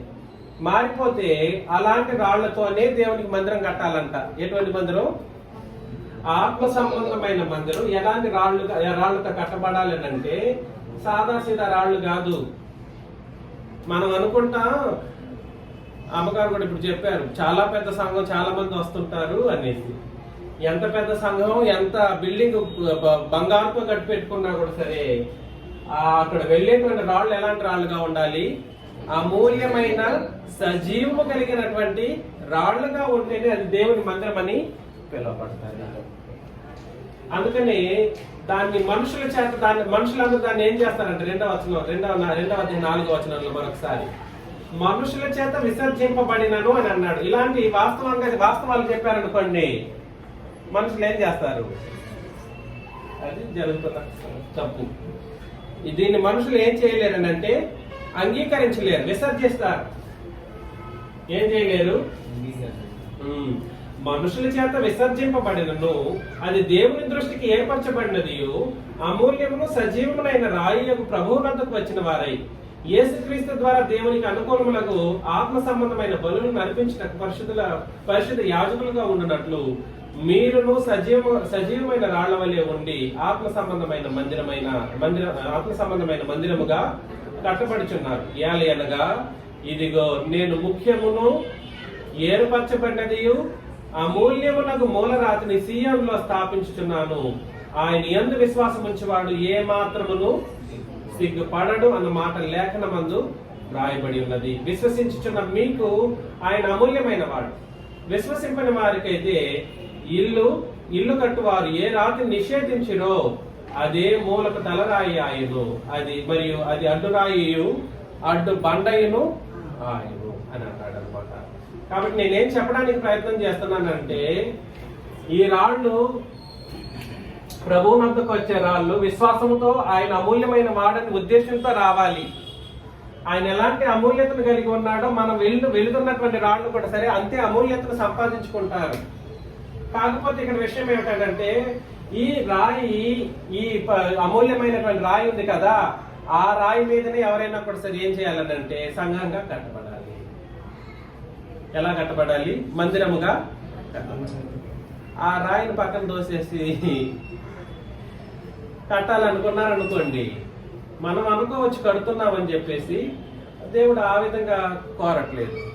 ఒక ముఖ్యమైనటువంటి వచన భాగాన్ని చదువుతాం. కొరింథీయులకు రాసిన మొదటి పత్రిక 3వ అధ్యాయం 10 నుండి. కొరింథీయులకు రాసిన మొదటి పత్రిక 3వ అధ్యాయం 10 నుండి. దేవుడు నాకు అనుగ్రహించిన కృప చొప్పున నేను నేర్పరి అయిన శిల్పకారుని వల్లే పునాది వేసి తిని మరి ఒకడు దాని మీద కట్టుచున్నాడు. ప్రతి వాడును దాని మీద ఎలాగో కట్టుచున్నాడు జాగ్రత్తగా చూసుకోవాలి. దేని మీదనే కట్టాలి? కట్టాడు నేను వేశాను అన్నాడు చూడండి. అంటే అపోస్తులు వేశారు చూడండి పునాది. దాని మీదనే ఎవడైనా కూడా సరే ఏం చేయాలి? అలా కాదంట. అపోస్తులు వేశారు పునాది. అపోస్తులు పాత నిబంధనలు అన్ని విషయాలు మాట్లాడారు, మేము కూడా పునాదులు వేస్తాం అంటున్నారు మనుషులు. ఎలాగా? అపోస్తులు పాత నిబంధన విషయాలు మాట్లాడారు కదా, మేము కూడా పాత నిబంధన సంగతులు కలిపేసి పునాదులు వేసి మేము కూడా చర్చ్ బిల్డింగ్ కట్టుకుందాం అనుకుంటున్నారు. అట్లా కుదరదు. చర్చ్ బిల్డింగ్ అని అంటే సంఘాన్ని కట్టడం అనే ఉద్దేశంతో మాట్లాడుతూ ఉన్నాను. కాబట్టి పునాది మేము వేసాము, దాని మీదనే కట్టాలి. ఎవడైనా కట్టేటప్పుడు ఎలా చూసుకోవాలంట? దాని మీద కట్టేటట్లుగా జాగ్రత్తగా చూసుకోవాలి, అజాగ్రత్తగా చేయకూడదు. అంటే అర్థం ఏమిటంటే ఏ కొసాన కూడా సరే పాత నిబంధన సంగతులు కలపడానికి అవకాశం లేదు. పాత నిబంధన కలిపి జరిగించావంటే నువ్వు అజాగ్రత్తతో చేసావు, నువ్వు సంఘాన్ని కట్టలేదు అని అంటున్నాడు. ఎవడైనను ఈ పునాది మీద వేయబడినది తప్ప మరి ఒక పునాది ఎవడును వేయ నేరడు, ఈ పునాది యేసుక్రీస్తే అని అన్నాడు అనమాట. పునాది అనుకుని వేసాను అనుకుంటారు కానీ పాత నిబంధన సంగతులు అది వేయ నేరడు. అది దేవుడు కొన్న పునాది కాదు. అందరూ వేసామనుకుంటుంటారు, వేయడం కుదరదు. కాబట్టి దయచేసి గుర్తించండి, ఎవడైనను ఈ పునాది మీద అండర్లైన్ చేసుకోండి. బంగారము, వెండి, వెలగల రాళ్ళు, కర్ర, గడ్డి, కొయ్యకాళ్ళు మొదలైన వాటితో కట్టిన ఎడ్ల ఏమేమి తీసుకొస్తారట? వచ్చేటోళ్ళు ఏ మనసుతో వస్తారు నాకు తెలియదు సుమి. నాకు బాప్తిస్మం ఏమంటే అని వచ్చాడు అనుకోండి, నేను కొన్ని కృత నిబంధన చట్టం తెలియజేసి మీరు ఒప్పుకుంటేనే నేను ఇస్తాను బాప్తిస్మం అని అంట. కానీ వచ్చే వాళ్ళ మనసు నాకు తెలుసా ఎందుకోసం వచ్చారు? అది ఇక్కడ చెబుతున్నది. వచ్చేవాళ్ళు బంగారం కోసం వచ్చారు, వచ్చేవాళ్ళు వెండి కోసం వచ్చారు, లేదా వెలగల రాళ్ళు, కర్ర, గడ్డి, కొయ్యకాలు లాంటి మొదలైన వాటితో నేను కట్టాను అనుకోండి, నాకు నష్టం జరగదు. సార్ నాకు నష్టం జరుగుతుంది కానీ నాకు ఏం కలగదు. అది చెప్తున్నాడు. చదివేద్దాం. పునాది మీద ఒకడు కట్టిన ఎడ్లా నేను చదవసారి వాని పని కనబడును, ఆ దినమున వాడిని తేటపరచును, ఆ దినము దాన్ని తేటపరచును. ఏ దినము? ప్రభు యొక్క రాకడ దినం. అది అగ్ని చేత బయలుపరచబడును, మరి వాని పని ఏంటిదో దాన్ని అగ్నియే పరీక్షించును. పునాది మీద ఒకడు కట్టిన పని నిలిచిన ఎడ్ల వాడు ఏం పొందుకుంటాడు? జీతం పుచ్చుకొనును. ఒకని పని కాల్చివేయబడిన ఎడ్ల వానికి నష్టము కలుగును, అతడు తన మట్టుకు రక్షింపబడును. ఎక్కడికి వెళ్ళిపోతాడు? కట్టినోడు తన మట్టుకు మాత్రం రక్షించబడతాడు. ఇక్కడ వచ్చిన వాళ్ళ మనసు ఎలా ఉంటే, అది బంగారం మనసు పెట్టుకొని వచ్చిందో లేదా ఇంక దేన్ని మనసు పెట్టుకొని వచ్చారో నాకైతే తెలియదు. నేను కడతాను కానీ నాకు నష్టం కలిగినప్పటికీ నాకు రక్షణ అయితే నేను మాత్రం ఎక్కడికి వెళ్ళిపోతాను? పరలోకానికి వెళ్ళిపోతాను. వచ్చిన వాళ్ళ మనసును బట్టి వాళ్ళ యొక్క స్థితిగతులు అనేది ఆ రోజు కాల్చివేయబడ్డము లేదా నాకు వాళ్ళ వలన జీతం పుచ్చుకోవడము జరుగుతుంది అన్నమాట. ఈ సంగతి ఎవరైనా వివరించారా ఒకసారి పరిశీలన చేసుకోండి దయచేసి. నా పని నేను కాల్చివేయబడితే నాకు నష్టం, వాస్తవానికి నష్టమే. దానికి ప్రత్యేకమైనటువంటి జీతం అంటూ నాకు రాకపోవచ్చేమే కానీ నా మట్టుకు నేనేం చేయబడతాను? రక్షించబడతాను. ఆ విషయం గురించి మాట్లాడుతున్నారు. అందుకని కట్టేటప్పుడు సరైనటువంటి ఆత్మ సంబంధమైన రాళ్లుగా ఉండే రాళ్లనే చూసి కట్టడం అంటే దాని అర్థం ఏమిటంటే, అందుకోసమే నేను చెబుతూ ఉంటాను, వచ్చే వాళ్ళైనా కూడా సరే, అయ్యా నేను బాప్తిస్మం తీసుకుంటాను, నేను వచ్చే వాళ్ళకి నేను ముందుగా తెలియజేసే విషయాలు ఏమిటో అది తెలియజేస్తాను. కృత నిబంధన ప్రకారమే, నిబంధన ప్రకారం ఎందుకొరకు బాప్తిస్మం తీసుకోవాలని తెలియజేయకుండా నేను బాప్తిస్మం ఇవ్వను. ఎందుకంటే నేను కట్టే పని నేను జాగ్రత్తగా చూసుకోవాలి. ఒకటి కట్టే పని వచ్చే వాళ్ళు కూడా సరే సరైన మార్గంలో రావాలన్న ఉద్దేశంతో నేను కట్టాలి కట్టేటప్పుడు ఆత్మ సంబంధమైన మందిరాన్ని. అందుకని అపోస్తులు వేసిన పునాదిని దాటి నేను ఏనాడు కూడా సరే వెళ్ళను. మీరందరూ అలాగొచ్చిన వాళ్ళే. ముఖ్యంగా ఎవరైతే కృత నిబంధన బాప్తిస్మం నా దగ్గర తీసుకున్నారో మీరు ఎవరు కూడా సరే కాల్చివేయబడ్డానికి వీలు లేదు. కాల్చివేయడం అంటే అర్థం ఏంటి? అందుకని దయచేసి గుర్తించండి, మీరు దేవుని ఆలయమై ఉన్నారనియు. దేవుని ఆలయం ఎవరండి? మనం. మరొకసారి చెప్తున్నాను, దేవుని ఆలయంలో కూర్చొని నేను ఎట్లా చేస్తున్నాను అట్లా చేస్తున్నాను అనే ఆలోచన రాకూడదు. ఇది దేవుని ఆలయం కాదు, ఈ బిల్డింగ్ దేవుని ఆలయం కాదు, దేవుని సన్నిధి కాదు అంటూ ఉంటారు మనోళ్ళు కొంత సందర్భాల్లో. ఏంటండి సుబ్బలమ్మ గారు? అవునా? కాబట్టి మీరు దేవుని ఆలయం అయి ఉన్నారనియు, మనము దేవుని ఆలయం. ఇక్కడ ఎంతమంది అయితే మనం కూర్చుంటున్నామో మనమే ఏమిటది? దేవుని ఆలయం. మనం సంఘం దేవుని ఆలయం. కాబట్టి మీరు దేవుని ఆలయమై ఉన్నారనియు, దేవుని ఆత్మ మీలో నివసించుచున్నాడనియు మీరు ఎరుగరా. ఎవడైనను దేవుని ఆలయమును పాడు చేసిన ఎడల దేవుడు వానిని ఏం చేస్తాడు? కట్టే పద్ధతి మార్చుకొని రా బాబులారంటే ఇక్కడ ఉండే వాళ్ళని రానివ్వకుండా చేయడానికి ప్రయత్నం చేస్తారు. దానికి ఎమోషనలైజేషన్ క్రియేట్ చేస్తారు. కాబట్టి వాళ్ళు పాడైపోయేటువంటి ప్రమాదంలో వాళ్ళే ఉంటారు. దేవుని ఆలయం పరిశుద్ధమైనది, మీరు ఆ ఆలయమై ఉన్నారు. ఎన్నిసార్లు చెప్పాడు? మనమే ఆలయం. ఏది? మనము దేవుని యొక్క ఆలయం. ఎఫెసీ పత్రిక 2:20 కూడా ఆ మాటను తెలియజేశాడు. యేసుక్రీస్తే ముఖ్యమైన మూలరాయి అయి ఉండగా అపోస్తలులను ప్రవక్తలను వేసిన పునాది మీద మీరు కట్టబడి ఉన్నారు. ప్రతి కట్టడమును ఆయనలో చక్కగా అమర్చబడి ప్రభువునందు పరిశుద్ధమైన దేవాలయం ఒకటకు వృద్ధి పొందుచున్నది. ఆయనలో మీరు కూడా ఆత్మ మూలంగా దేవునికి నివాస స్థలమై ఉంటకు కట్టబడుచున్నారు. మనం కట్టబడేటువంటి పరిస్థితుల్లో నెంబర్ 1, ఈ కట్టేటువంటి పరిస్థితి ఎలాగొస్తుంది? అమూల్యమైన క్రీస్తు దగ్గరకు వస్తేనే మనం కట్టినటువంటి మనం కూడా సరే అదే అమూల్యమైనటువంటి సజీవం కలిగినటువంటి రాళ్లుగా మనం ఎంచబడి దేవుని యొక్క ఆలయంగా మనం ఉంటాం. ఇప్పుడు మనం అందరం ఇక్కడ కూర్చుంటున్నప్పుడు దేవుడు ఇక్కడ ఉన్నాడు. మన పరిశుద్ధాత్ముడు మన మధ్యలో ఉన్నాడు. మన ప్రభుని క్రీస్తు యేసు కూడా సరే మన మధ్యలోనే ఉన్నాడు. వాళ్ళు ఉన్నారు ఈ మధ్యలో, మన ముగ్గురు ఉన్నారు మన మధ్యలో. కాబట్టి ఇది దేవుని ఆలయం. ఏది దేవుని ఆలయం? మనం కూడుకున్న ఆ సందర్భంలో ఎక్కడైతే ఉంటామో అక్కడ ముగ్గురు ఉన్నారు. అది దేవుని యొక్క ఆలయంగా పిలువబడుతుంది తప్ప చర్చి బిల్డింగ్ 4 గోడలు కట్టి దానికి ఒక శిలువ బొమ్మ పెట్టుకుంటే అది దేవుని ఆలయము కాదు. ఈ మూఢనమ్మకాన్ని మనం పక్కన పెట్టాలి. ప్రకటన గ్రంథం 21 నుండి ఇక్కడ చాలా కీలకమైనటువంటి సంగతులు మాట్లాడబోతాం. 21 నుండి 21వ అధ్యాయం 10 నుండి చదువుతున్నాను. ఆత్మవశుడనై ఉన్న నన్ను ఎత్తైన ఒక గొప్ప పర్వతం మీదకి కొనిపోయి యెరూషలేము అను పరిశుద్ధ పట్టణం దేవుని మహిమ గలదై పరలోకమందున్న దేవుని యొద్ద నుండి దిగి వచ్చుట నాకు చూపెను. ఏమిటది? యెరూషలేము అను పరిశుద్ధ పట్టణానికి మరొక పేరేమిటి? సంఘం.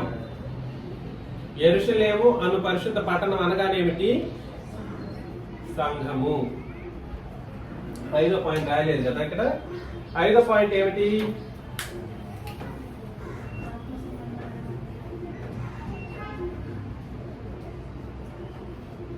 క్రీస్తు ప్లస్ ఎవరు? సజీవమైన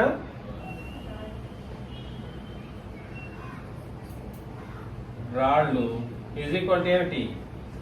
ఇది కూడా సంఘమే.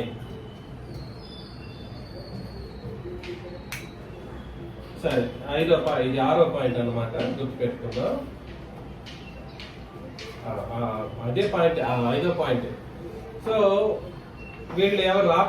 ఆత్మవశుడైనటువంటి యోహాన్ని క్రీస్తు యేసు లేదా పరిశుద్ధాత్ముడు ఏం చేశారంటే, నన్ను ఎత్తైన ఒక గొప్ప క్షమించండి, అక్కడ ఎవరో పై వచనాలు చదవాలి.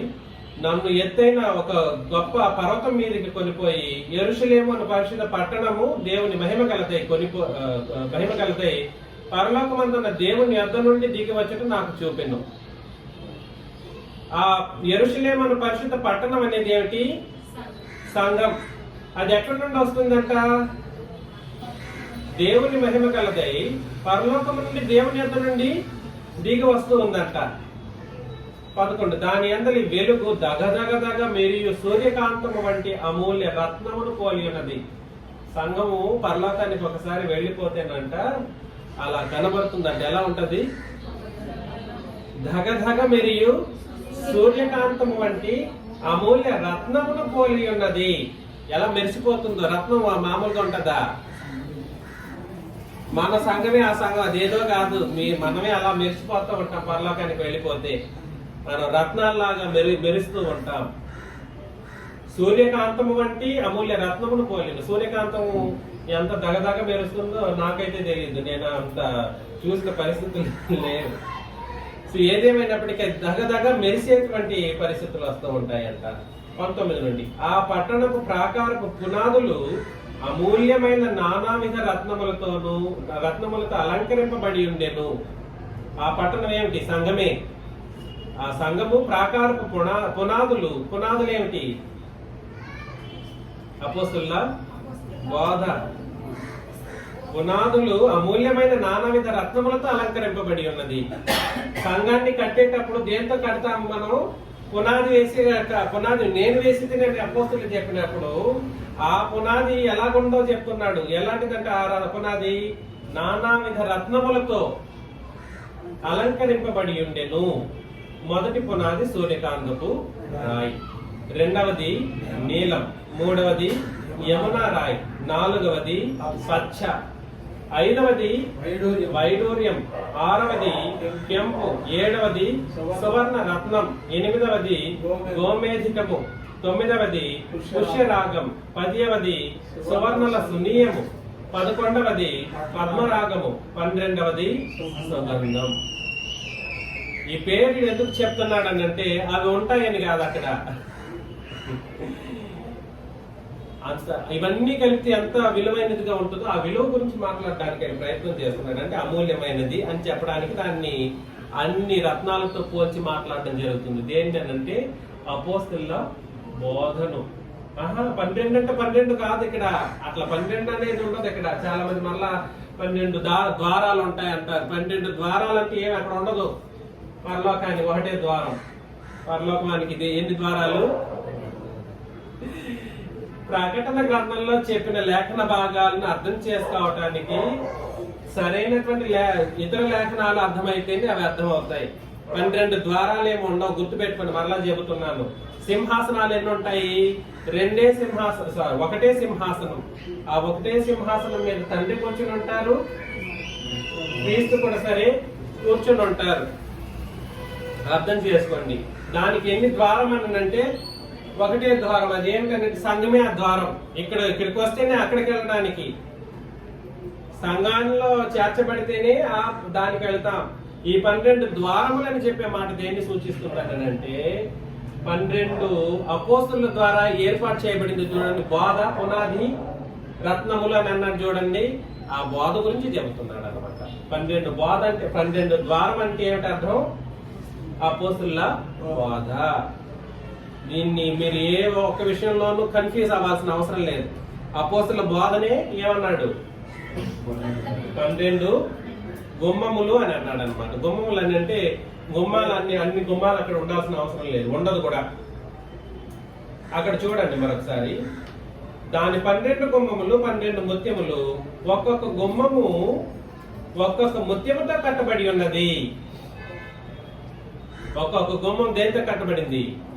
ఒక్కొక్క ముత్యముతో కట్టబడి ఉన్నది. పట్టణపు రాజవీధి శుద్ధ సువర్ణమయమై స్వచ్ఛమైన స్ఫటికమును పోలి ఉన్నది. దానిలో ఏ దేవాలయమును నాకు కనబడలేదు. ఎందుకనంటే అదే దేవాలయం, సంఘమే దేవాలయం కాబట్టి దాంట్లో దేవాలయం అంటే ఏమి ఉండదు, కనబడలేదు. సర్వాధికారి అయిన దేవుడకు ప్రభువును గొర్రెపిల్లయు దానికి దేవాలయమై ఉన్నారు. మనం అక్కడికి వెళ్ళిపోయిన తర్వాత ఇంక దేవాలయం ఎవరవుతారు? దేవుడు, క్రీస్తే అవుతారు. నేను ఇంతకు ముందు చెప్పాను, తండ్రి క్రీస్తు సమానము అనే కోణంలోనే ప్రతి సందర్భంలో క్రొత్త నిబంధన తెలియజేయడం జరిగింది.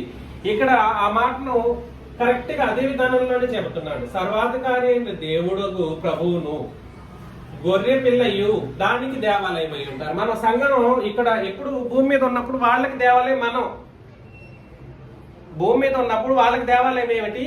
మనం ఈ సంఘం పరిశుద్ధ పట్టణం పరలోకానికి వెళ్ళిపోతే మనకు దేవాలయం ఎవరై ఉంటారు? తండ్రి అని చెప్పేశారు అనుకోండి, మరలా తప్పులో కాలేశారు. లేదా క్రీస్తు అన్నారు అనుకోండి. ఎవరైనా ఈ సమానత్వాన్ని నిజంగా లేఖన భాగాలను బట్టి వివరించిన వాళ్ళు ఉన్నారా? ఎవరికి ఆరాధన చేస్తారంటారు మీ వాళ్ళు? ఏంటి ఇది? ఈ పనికిరాని ఆలోచనలు ఎందుకు వచ్చాయి? లేఖన భాగాలను మించినటువంటి ఆలోచన ఎందుకు వస్తుంది? దేవుడు ఒక మాట చెబితే వ్యతిరేకంగా ఎందుకు ఆలోచన చేస్తారు మనుషులు? ఈ చుట్టుపక్కల ప్రతి ఒక్కరూ అలాంటి దారిలోనే వెళ్ళేవాళ్లే.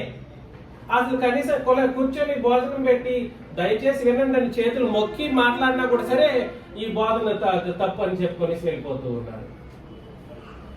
ఎందుకంటే మనం ఏం చేయగలం చెప్పండి? కాబట్టి సర్వాధికారైన దేవుడకు ప్రభువును గొర్రెపిల్లయు దానికి ఏమై ఉంటారు? ఆ పట్టణంలో ప్రకాశించుటకై సూర్యుడైనను చంద్రుడైనను దానికి అక్కర్లేదు. దేవుని మహిమయే దానిలో ప్రకాశించుచున్నది, గొర్రెపిల్లయే దానికి. ఎవరికైనా తక్కువ ఎక్కువ అన్నట్లు కనబడుతుందా? దేవుని మహిమ దాంట్లో ఏం చేస్తుందంట? ప్రకాశిస్తూ ఉంటది. గొర్రెపిల్లయే దానికి జనములు దాని వెలుగునందు సంచరిస్తూ ఉంటారు. జనములు ఎవరు? జనాలు సంఘంలో ఉన్న జనాలు దాని వెలుగునందు సంచరించుతూ ఉంటారు. భూరాజులు తమ మహిమను దానిలోనికి తీసుకుని వస్తురు. పరలోకంలో ప్రవేశించే దాని గురించి మాట్లాడుతున్నాడు ఇక్కడ దేవదానం గారు. మరొక భూరాజులు అంటే ఈ భౌతికమైన రాజుల గురించి అని అన్నాడు. ఇక్కడ భూరాజులు అని అంటే సంఘంలో క్రీస్తు రక్తం చేత కొనబడిన రాజుల గురించి భూరాజులు అని అన్నాడు. అంటే మనం ఎవరు వీళ్ళు? నీవు వధింపబడిన వాడవై, నిన్న కూడా జరిగాం. ఏమని?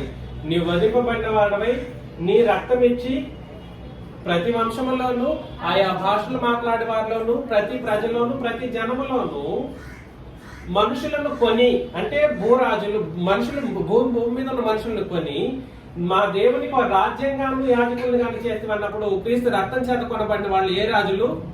భూరాజులుగా పిలువబడ్డారు. వాళ్ళు ఏం చేస్తారంటే తన మహిమను దానికి తీసుకొస్తారంట. అక్కడ రాత్రి లేనందున దాని గుమ్మములు పగటి వేళ ఏ మాత్రమును గుమ్మాలు వేసే పరిస్థితులంటూ ఉండవు. జనములు తమ మహిమను ఘనతను దానిలోని తీసుకుని వచ్చేదురు. గొర్రెపిల్ల యొక్క జీవ గ్రంథమందు రాయబడిన వాళ్లే దానిలో ఏం చేస్తారు? రిజిస్టర్ చేయబడాలి. జీవ గ్రంథంలో పేరు అనేది రాయబడాలి. అది ఎప్పుడు రాస్తాడనంటే నువ్వు జీవాన్ని, క్రీస్తు యొక్క జీవాన్ని ఏనాడైతే నీ ఆత్మలో పొందుకుంటావో ఆ రోజే ఆ జీవ గ్రంథంలో ఆ పేరు అనేది రాయబడుతుంది. ఎప్పుడు అది? బాప్తిస్మములో మనం కోల్పోయినటువంటి జీవాన్ని మరలా పొందుకునే ఈ జీవ సంగతి ఎవరికి తెలియదు ప్రపంచంలో. మరలా చెప్తున్నా, ఈ జీవపు సంగతి ఎవడు చెప్పలేడు కూడా. సరే చెప్పారా? ఏనాడైతే జీవాన్ని పొందుకుంటే నీ పేరు జీవ గ్రంథంలో రాయబడి ఈ జీవం ఆ సహోదరులు పోయబడింది కాబట్టి ఆ పేరు జీవ గ్రంథంలో రాయబడతారు. ఈ సహోదరి పేరు ఎందుకు రాయబడింది అంటే ఆమె జీవాన్ని పొందుకున్న రోజు ఒకటి ఉంది కాబట్టి పరిస్థితికి రాయబడతా ఉంటది. అందులో ఎవరు ప్రవేశిస్తారంట?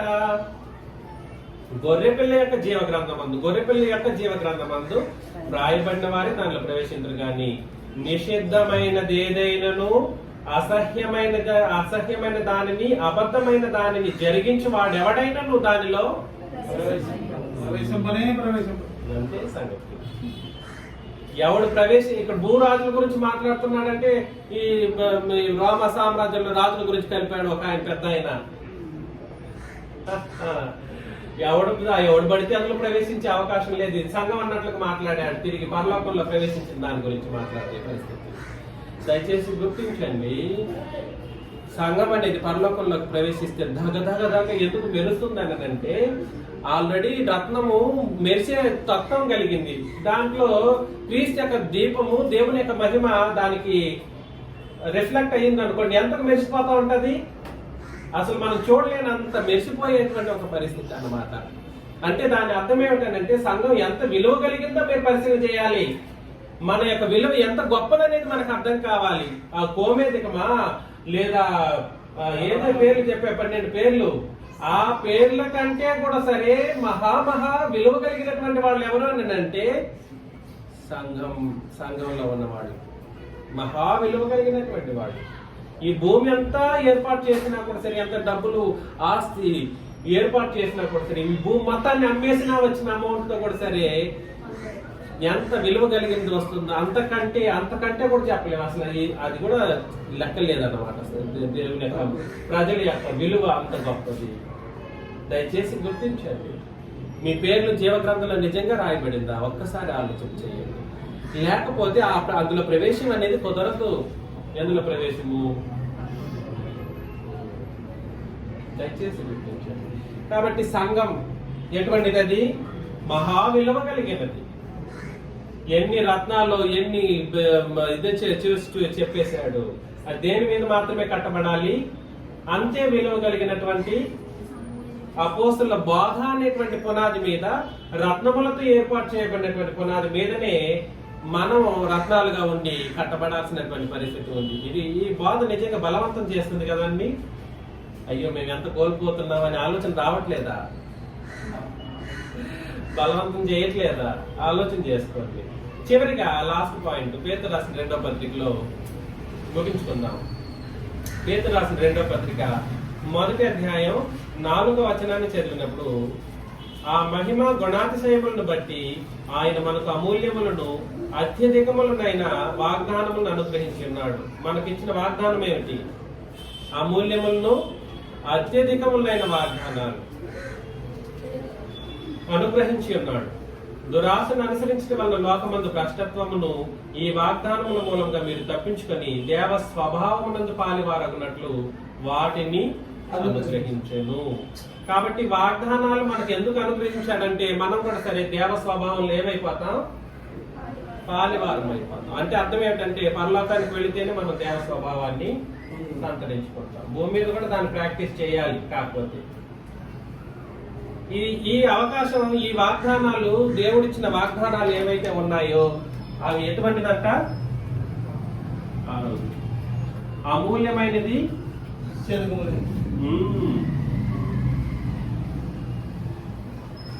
అత్యధికములైన వాగ్దానాలు.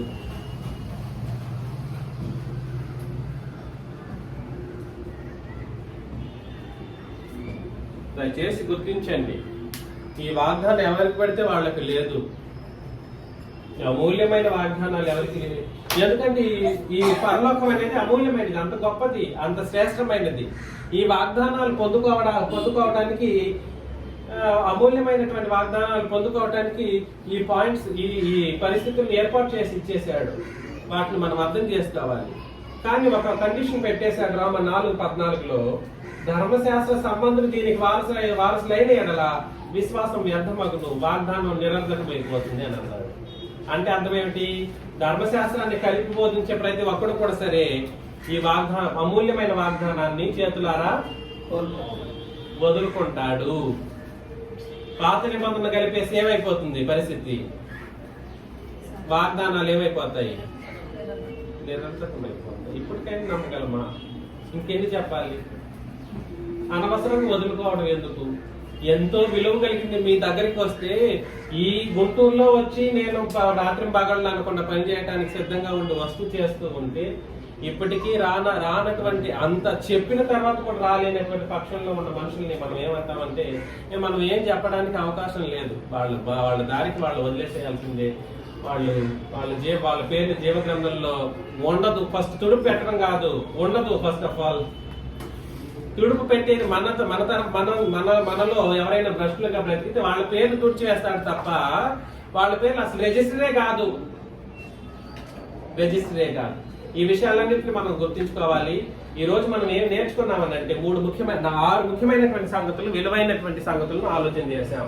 ఒకటేమో ఏమిటండి? పరిశుద్ధమైనటువంటి క్రీస్తు యొక్క రక్తము అత్యంత విలువ కలిగినది, అది అమూల్యమైనది. రెండవది ఏమిటి? శోధింప సఖ్యం కాని క్రీస్తు ఐశ్వర్యం అని చెప్పబడినటువంటి స్వార్థ ఏదైతే ఉందో అది మహావిలువ కలిగినది. మూడవది ఏమిటి? క్రొత్త నిబంధన విశ్వాసం అన్నది క్రీస్తు యొక్క తండ్రి యొక్క నీతిని బట్టి మహావిలువ కలిగినది, అమూల్యమైనది. నాలుగవది ఏమిటి? అక్షయాలంకారం. సహోదరులకు ముఖ్యంగా అక్షయాలంకారమే మిగులు విలువ కలిగినది. అది ఆత్మ సంబంధమైనటువంటి అలంకారం. ఐదవది ఏమిటి? క్రీస్తు అమూల్యమైన వాడు. ఆయనతో ఆయన పునాది మీద కట్టబడినటువంటి ఆ అమూల్యమైన రాయి మీదనే పునాది మీద కట్టబడుతూ వస్తున్నటువంటి ఈ సజీవమైన రాళ్లు కూడా సరే అమూల్యమైనవి. ఎంత గొప్పవో మనం ప్రకటన గ్రంథంలో చదివాం. అదేవిధంగా చివరిగా అమూల్యమైనటువంటి వాగ్దానాలు ఈ అమూల్యమైన ప్రజలకు ఏర్పాటు చేయడం జరిగింది. వాగ్దానం అంటే అర్థం ఏమిటంటే ప్రామిస్. ఖచ్చితంగా నీకు పరలోకం ఇస్తాను అనేటువంటి ఒక అద్భుతమైనటువంటి ప్రామిస్ మనకు చేయడం జరిగింది. దాన్ని అందుకోవాలంటే ధర్మశాస్త్రాన్ని పక్కన పెట్టాలి. ఒకవేళ ధర్మశాస్త్రం ప్రకారం జరిగితే ఆ వాగ్దానం ఏమైపోతుందంట?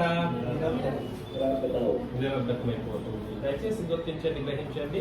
ఇవన్నిటిని మనసులో పెట్టుకొని కార్యాచరణ చేయాలని మిమ్మల్ని అందరినీ హెచ్చరిస్తున్నాను. నేను హెచ్చరించుకుంటూ ముగిస్తున్నాను. మీకు అందరికీ క్రీస్తు నామములో వందనాలు.